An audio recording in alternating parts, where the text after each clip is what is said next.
She begged for help.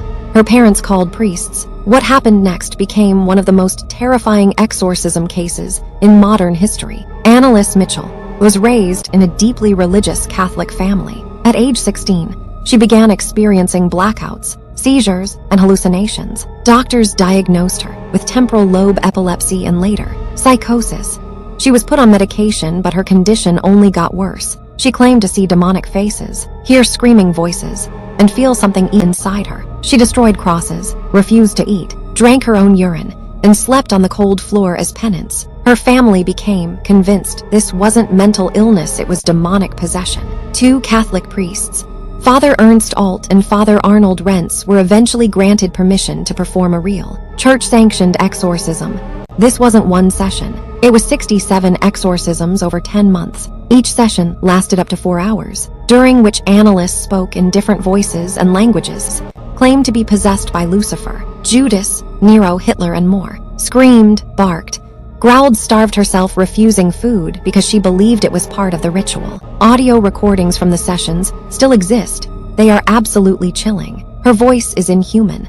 Her screams are agonizing. On July 1st, 1976, Anneliese Michel died in her bed. She weighed just 30 kilograms. Cause of death: malnutrition and dehydration. She was covered in bruises, knees broken from constant kneeling, teeth shattered from biting herself. Her parents and the 2 priests were charged with negligent homicide. In 1978, they were found guilty, but received suspended sentences and fines. The church distanced itself. The medical community said she had severe mental illness, but some to this day believe she was truly possessed. Her grave has become a site of pilgrimage, especially for people who believe in the paranormal. Anneliese cried out for help, but got caught between faith and medicine, between science and superstition. Whether she was possessed or not, one thing is certain: she suffered brutally, and her story continues to haunt the world. This story took place in Bavaria, Germany. They said the child was cursed by a Tokoloshe, so they called a Sangoma. What happened next was pure evil. Siphamandla was just 7 years old when his family became convinced he was being tormented by a Tokoloshe, a creature from South African folklore said to be a small, evil spirit, invisible to most, that brings bad luck, sickness, or death. The boy had been crying at night, saying he saw shadows. He couldn't sleep. He was talking to something in the dark. Instead of getting help from doctors, the family believed he was possessed or being attacked spiritually, so they did what many in rural areas are taught to do. They called a Sangoma, a traditional healer. The Sangoma told the family that the Tokoloshe was inside the boy, and that he needed to be cleansed through fire. What happened next was beyond horror. The family held down Siphamandla, while the Sangoma poured boiling water over him, praying and chanting. Then they beat him repeatedly, saying they were driving out the demon. The boy screamed until he couldn't anymore. He died hours later in agony, covered in burns and bruises. This wasn't the only case. In several provinces across South Africa, especially Eastern Cape, KwaZulu-Natal, and Limpopo, children and even adults have died from ritual cleansings or witchcraft-related violence. The Tokoloshe, though mythical, is feared deeply.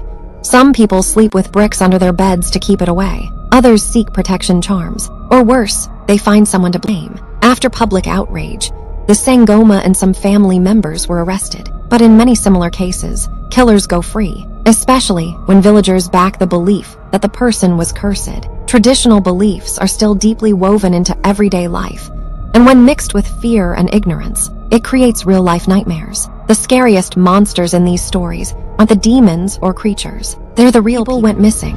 No one asked questions until someone escaped. What they found beneath the house was pure evil. It started with screams. Locals near Soka Forest, on the outskirts of Ibadan, had reported strange things for years. Whispers at night, mysterious vehicles coming in and out, people disappearing.